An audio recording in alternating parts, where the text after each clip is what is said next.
All right, what's up, everybody? Good morning. Welcome to a Thursday, edition of Morning Scone, presented by Brock, the Baton Rouge Orthopedic Clinic, Hudco Roofing, hudcoroofing.com, Restored Motions, restoredmotions.com. As a matter of fact, I am going to see Crystal Poche this morning.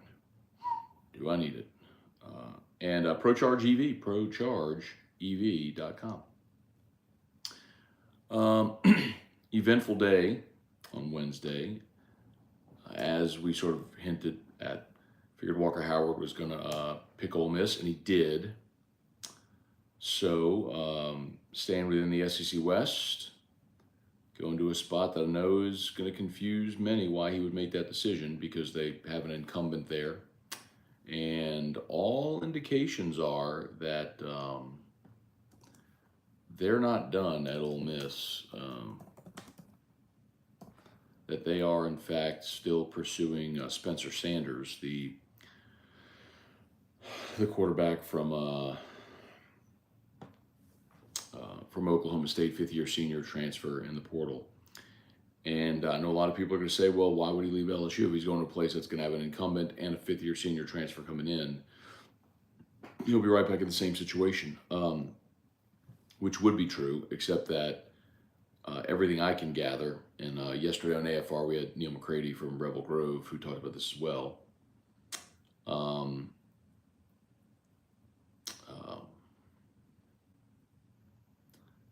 think Spencer Sanders comes in, Walker Howard comes in, I think Jackson Dart transfers. A tricky thing for Jackson Dart is the fact that he's already transferred once. He's transfer again, sit out, or if he's graduated, is he a grad transfer? That's, I guess, for him to decide. But that's a tricky spot for him for sure. So Howard leaves, and excuse me, and as did Kardell Thomas. So yesterday was the last day for players to enter the transfer portal in this portal window, and Kardell Thomas, who has been at LSU for 4 years now, was a big-time recruit back in the class of 2019, never really materialized, though. He is now in the portal. So 4 years at LSU. He'll have 2 years of eligibility remaining. Remember, he redshirted in 2019. Everybody got the COVID year for free, so he's basically played for 2 seasons. So he's got two to play to, wherever he goes next. So, okay, we'll say some good mornings. YouTube, as always, please smash that like button if you would. Subscribe to the channel if you're new. We appreciate you for being there. Facebook, please like the page, share the post, like the Matt Scone page, share the post. And of course, if you could support all of our sponsors, if you need an orthopedist, go to Brock. Hudco would love to give you a free, no obligation roofing inspection. Of course, we do both residential and large-scale commercial buildings. Restored Motions, going to see Crystal Poche today, man. Got a thing going on my sort of neck, upper back, shoulder blade, like this spot right here. You push it, it's like, I don't know what I did. I did something, but kind of have half a mind to video it today, like video that the session with Crystal, just to show y'all like how she works. I actually have some on my Instagram where I've done a time lapse of our session, and it's pretty incredible. But anyway, all right, let's there we go. I'll go ahead and drop the Restored Motions link in the chat. So, okay, we'll say some good mornings here. See what y'all got. Kelly Gross, Ryan, Amanda Guidry, good morning. David Coslin, what's up? Craig Straub, good luck, Walker. This is why the transfer portal exists. He'll do well there, I'm sure. Definitely going to root against you when you're playing the Tigers. You know, I am curious. So, LSU fans crushed Eli Ricks for going to Alabama.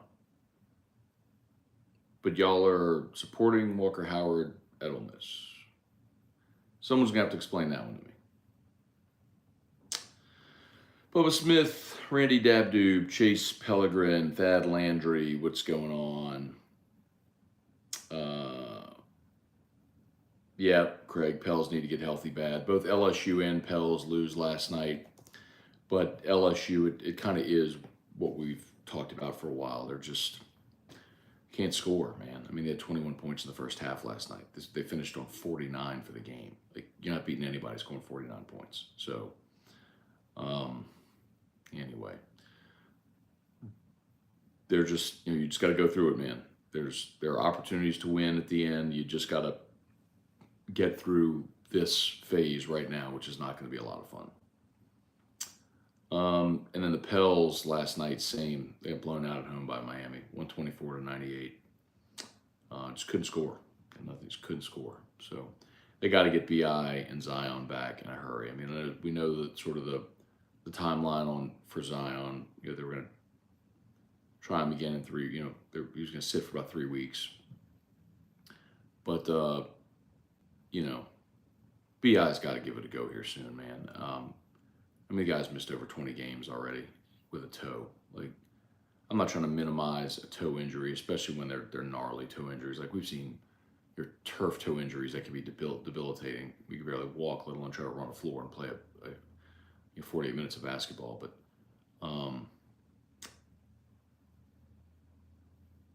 it feels like he should be back. So, come on. Henry Gordon Bennett, good morning. You mentioned Dart transferring from Ole Miss, but he transferred from USC. Likely wouldn't be able to get a waiver. So, unless Henry, if he is a graduate, right? So we'll see. That's true about getting the waiver. The NCAA has stiffened that, but I think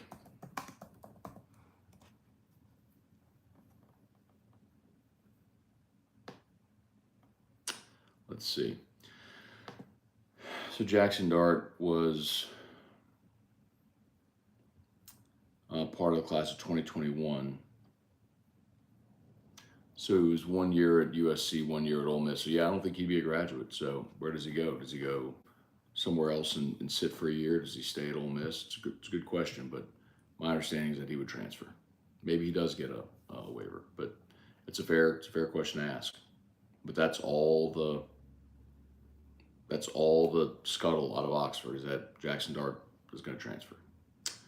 Trivia Carter, Larry Garner, Tim Gautreaux, Michael Costello, Scott Loom, 12 highs or lows today. I'll be going lows today. I do not have them on yet because I'm just wearing knock-around tennis shoes just to go see Crystal. Michael Glezo said, Trivia Carter, it's shoulder day.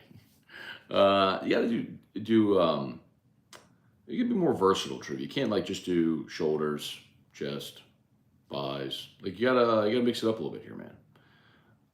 Reed Rule, Wendell Norman, Taz, good morning. Hear anything about Byron Leftwich being the Saints' next OC? No, Taz. The Saints have an OC still. So as much as we would like to not believe that that's the reality, that's the reality. The Saints have an OC. Until they don't, they're not searching for an OC. Jason H., good morning. Panda Dunks, 9 a.m. Yes, sir. I'm going to get a pair for me and Drew. So I'm looking forward to it. It'll be my first pair of Dunks. And I'm excited about it. I asked Erica, they have the men's, the kids, and the women's all going on sale today at 9 o'clock. Drop at 9 o'clock. I told Erica, I was like, can we get you a pair? We could all match as a family. And she's like, I don't like those. Just black and white. Okay. So I was sad because she never gets to match Drew. We could all match. Brad David, do you think Will Wade will coach again? Could an SEC program take a shot on him? Will he coach again? Probably. I would say most certainly. College basketball, probably not. SEC, ooh. He's going to get a show cause. When the NCAA makes their ruling, Will Wade's going to get a show cause, meaning he won't be able to coach for that length of time. So I would imagine he'll do work in the NBA, maybe coach in the G League. He could certainly go international. I don't know that he's going to do that, though. My understanding is, they have a house in Destin or somewhere around there, right? The coast, and then they moved back to Tennessee. His house on Highland Road is still for sale. But they moved back to Tennessee, and I think he's like invested in some like maybe trucking company or something. Uh, so he made a lot of money here, and obviously um, has other investments and opportunities around basketball. So as far as coaching internationally, he and his wife have a young daughter. So I don't know that that's something that I don't know honestly if that's something he would be interested in. But whenever he's not going to coach obviously until the NCAA ruling comes down, and he's going to get a show cause. I'm certain of that. And if it's like a 10-year show cause like Donnie Tyndall got, then the path to coaching again is not very clear. Certainly not at the NCAA level. So we'll see what it is. But to answer your question, Brad, I think he'll coach again. I doubt very seriously that it's in the SEC, and if it is, it probably won't be anytime soon. Recast morning, Matt. Got 8 inches of white stuff. The deer have moved down from the mountain to my backyard. All right, Rick. Be safe out there, man. Read rules. Scone is Tommy White, our DH, or will Jay Johnson give him a shot third? He's going to be your third baseman. Tommy White is going to start at third. Hunter Broadhead, Matt, good morning. Devin Kelly, good morning. Brad, are you concerned about Matt McMahon, or is it just impossible circumstances? Brad, I am not concerned at all about Matt McMahon. He is a smart guy. He's a really good coach. I would point to, T-Bob and I talked about this last night on Scone and T, and I gave this example. Has Brian Kelly worked out okay? Jay Johnson worked out okay? Kim Mulkey worked out okay? Scott Woodward knows what he's looking for in coaches. It's not to say he'll never miss, but he knows what he's looking for. And he's got it in Matt McMahon. You just got to understand this man inherited a program where I keep saying this out loud, and I still don't think people really get it. He had 0 scholarship players. 0. 2 weeks after taking the job. 0. I mean, I can't even fathom. That's almost like starting a brand new program. Like your program didn't exist, and then all of a sudden your program was born. How can you possibly expect to compete year one?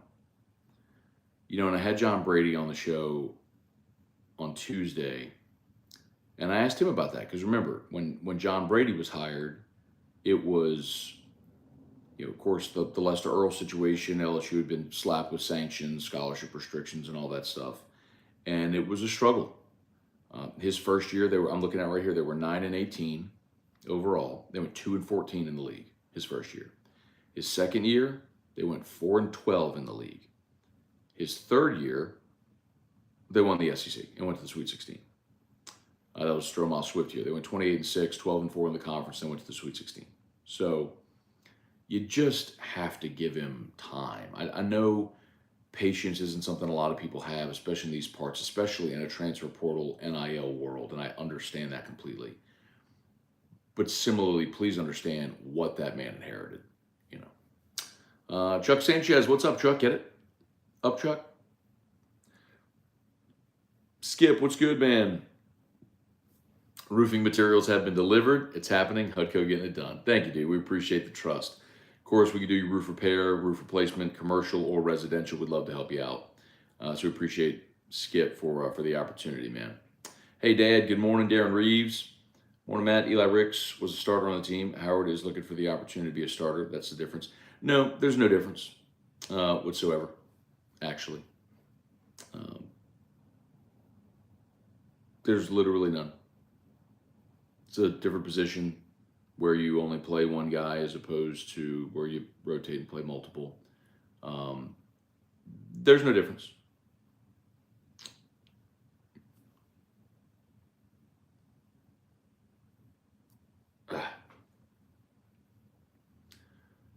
Where are we? Stephen Miller, good morning. Hopefully the NCAA can give some light as to what, if any, penalties will incur to LSU and then go recruit P5 players. Yeah, man. Stephen, I do get asked a lot, like, what's going on? Is the NCAA going to rule? I would love for that to have already been done. I think LSU would love for that to have already been done as well. Um, and I know, like last year, of course, they delivered the NOA right before the tournament intentionally. I mean, that was a punch in the nose to Will Wade and to LSU for dragging that out as long as they did, for being as contentious and confrontational and combative as LSU was and as Will Wade was. It was, how can we hurt them the most? Oh, okay, we'll do it right before the NCAA tournament. So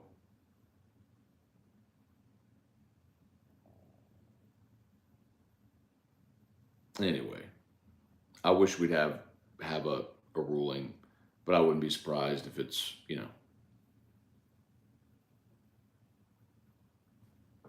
when it would hurt LSU the most. Yeah, see, Steven said how anyone could shoehorn those two players' comparison is a joke in my mind. Why? Because you don't want to like Eli Ricks and you want to like Walker Howard because he's a legacy or his dad played here or because he went to St. Thomas. Why? Like, do you realize that Eli Ricks had 2 shoulder surgeries while he was here and tried to play through them?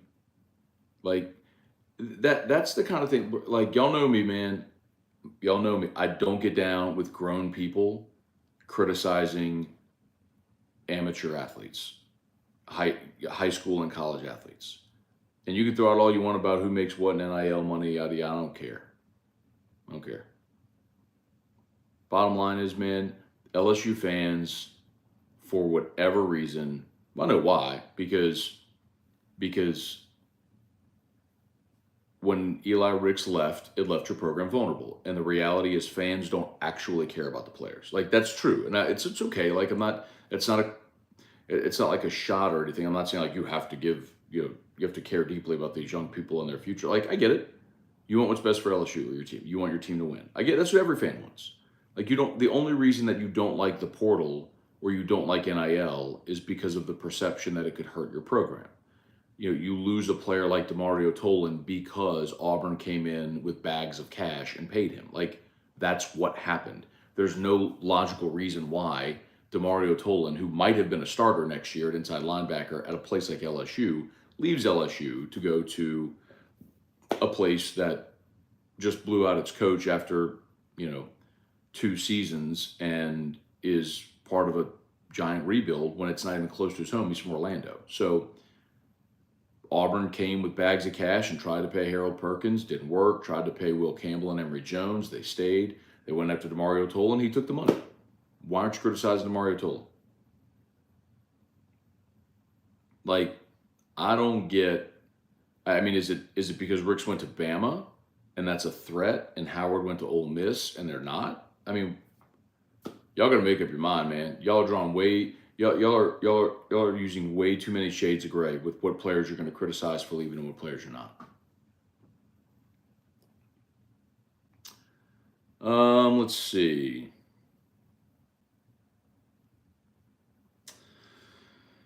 Louis Mathern, good morning. Trivia Carter. Let's see. Derek Abshire. Jason Mobile. Where the pin dumps drop and can't find them on sneakers. It's on the Nike app. On the Nike app, there's like 3 days of drops. You'll see it. Scott Loom. Let's see. Oh, high or low? Panda's low. Michael Costello. Think the good vibes for Howard are partly related to the Rebel Bear Sharks not being relevant. That's part of it, for sure. I mean, I think that's a big part of it. It's that, if Ricks goes to Bam, like Dwight McGlothern. Dwight McGlothern was a starter. Dwight McGlothern was a starter, went to Arkansas. Why didn't y'all crush him? Oh, I know, because 2 starters from Arkansas picked LSU, Joe Fouché and Greg Brooks. Come on, y'all. Like, you're plucking away starting. Jared Bernard-Converse was a starter. You plucked him away from Okie State. Deuce Chestnut was a starter at Syracuse. You plucked him away. Come on, man. Like, you can't celebrate your additions and criticize the guys that choose to leave you. It's hypocritical. Like, everybody has different motivations. And for whatever reason they choose, that's their reason. So if you're going to celebrate, getting Braden Swinson from Oregon as an edge rusher, or Ovi Agofu from Texas, or Deuce Chestnut, or J.K. Johnson, or any of these players that you've brought in, then how can you criticize guys that are leaving? It's completely contradictory. It's hypocritical, man. Just recognize that's the culture. Guys have different options now. You can leave and play. You can leave for NIL opportunities. There's just other things. There are other balls in the air right now, and you got to realize sometimes it's going to work in your favor and sometimes it's not. So don't get all upset whenever a player leaves, and be happy when you get a player. It's a two-way street.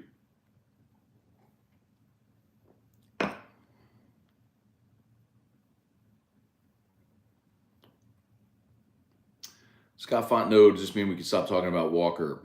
Sure, I guess. I mean, if he wins the job, then it becomes. I mean, I'm certainly not talking about it every day here, but I think the conversation, certainly becomes what happens with the quarterback situation at LSU.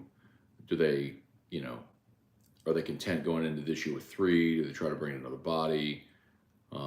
Is Nussmeier locked into staying, which my understanding is he is. But specifically with regard to Walker, yeah. I mean, unless he wins the job, and then LSU got to play him.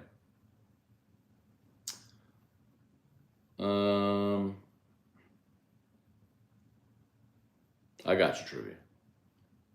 But you still should do like circuit training, man. You can do like total body stuff. Anyway, do what's working for you, bro. Proud of you. Go get it. Callum Alexander, I'm not a huge basketball fan. Why did LSU fire Will Wade? I thought accusations against him went unproven.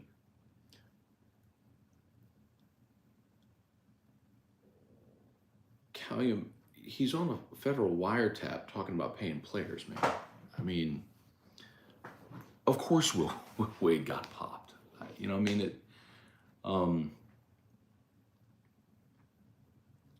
did a great job at LSU. And he was just a few years early, because in an NIL world, he'd be leading the charge, man. But yeah, when LSU got a notice of allegations, that's whenever they restructured his contract after Oliva had suspended him, and then he was reinstated when Woodward had got hired. They amended his contract that if LSU got an NOA, they could fire him for cause. So that's what they did. And I think, a big part of that, I don't think, Callum, I think, a big part of that was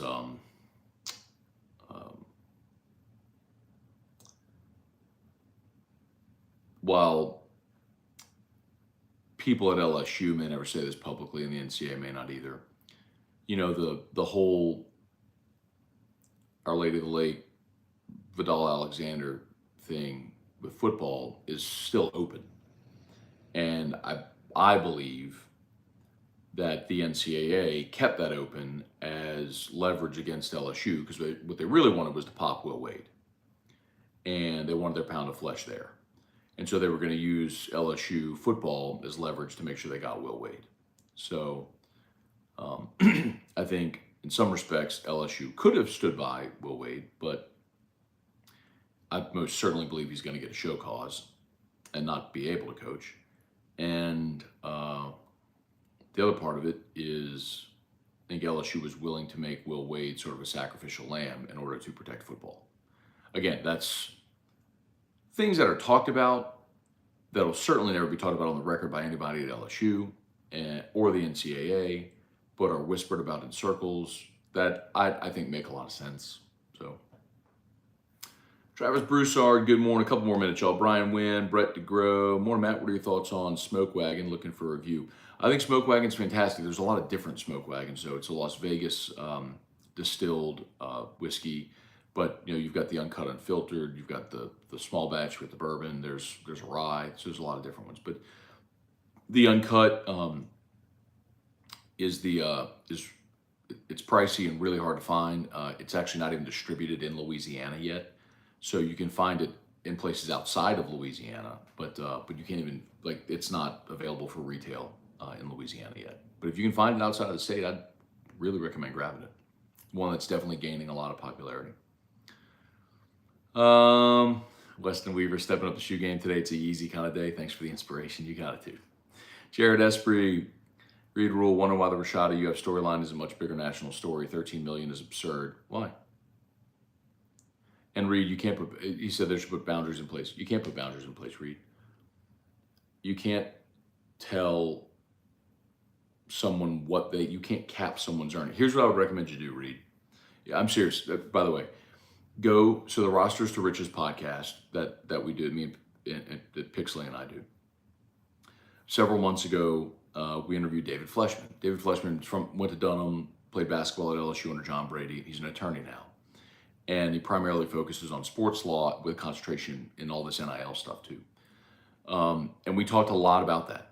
And it was eye-opening because if there are lawsuits already drawn, if anybody, NCAA or schools ever try to cap what guys can make, there are lawsuits already drawn, ready to be filed. So just like someone can't cap my potential earnings or your potential earnings, you can't do it to these guys and ladies. So why is it ridiculous? It's ridiculous to you, but if someone's willing to pay for that service, okay, ain't your money. I say that all the time. That ain't your money. What you mad about? Ain't your money. Some guy with more money knows what to do with, wants to spend $13 million to get a high school quarterback to sign with a school. All right. So, I mean, what's the old thing about, now we're just haggling over price. What kind of woman do you think I am? We've established that. Now we're just haggling over price. That's all this is. No different than a player getting 25 grand or 50 grand or 100 grand to go to LSU. Still money to go play. Boosters paying kids money to go play. Okay. Ain't your money. Just put the game on TV on Saturday and enjoy it. Or don't. I gotta go. Okay, Timothy Pruitt. Too early, do you think LSU's gonna hit 10 wins, or will they take a slight step back if those 1-point games don't go our way? Football, I think 10-2 is realistic. Look, you're rotating cross-divisional. Tennessee rotates off and Missouri rotates on. You got to figure that's a +1 for LSU. And I think you got a great chance of beating Florida State week 1. I think many of us agree if that game, if LSU had a couple more weeks, they'd probably beat that Florida State team. So, I mean, that's 2 games right there that didn't go your way that probably do. I think winning at Bama is obviously going to be really tough. Maybe give one back, but maybe get the A&M game this year. I mean, I think, yeah, man, I think 10 is more than realistic.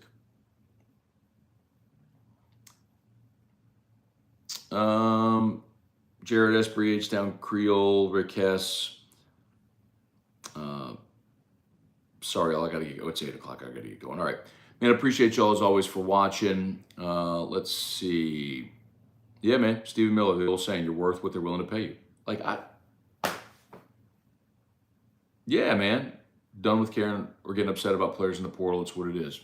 That's what it is, man. But and the reality is, and every coach I talk to says the same thing. It's doesn't matter what I think about it because I'm not going to change it. It's it's the reality. So you can't sit here and be emotional about it. You just have to use it. So understand this is the rule. Now, how do we use this rule to maximize? Look at Jay Johnson, y'all. Went from having a skeleton pitching staff to literally having the most talented pitching staff in America in 1 year because of the portal. I mean, any one of Paul Skeens, Christian Little, Thatcher Hurd, any of those guys would have been an LSU's ace last year. And now one of them's probably going to be pitching in the midweek. I mean, use it to your advantage, Okay, I got to go. Sorry, y'all. It's 8 o'clock. As always, shout out to Brock, the Baton Rouge Orthopedic Clinic, HUDCO Roofing, HUDCOroofing.com. Restored Motions, restoredmotions.com. I'm actually dropping off Drew and then going to see Crystal over at Restored Motions. If you got pain, book a session. And ProCharge EV, y'all file that away. You're seeing electric vehicles everywhere. What you don't see is charging stations, and ProCharge is changing that.